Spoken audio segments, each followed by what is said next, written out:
Mukama yebazibwe ensubire nti mwenna muli bulungi. Nina ekibuuzo ekinsiiwa wano.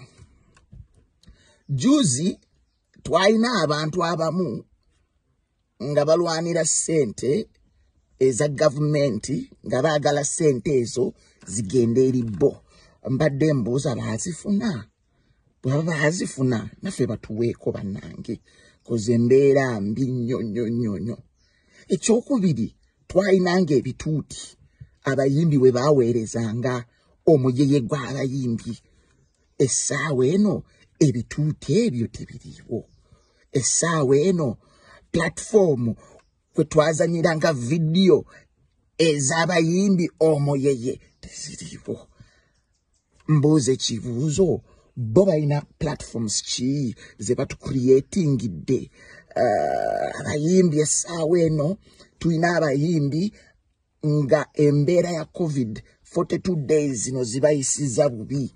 Waliwo enteekateeka yonna ey'obbasakira kawunga oba ebijanjaalo. I'm just asking, sagala muntwale bubi naye mbuuza bubuuza munnange nga president w'abayimbi ba gospel mu ggwanga lya Uganda.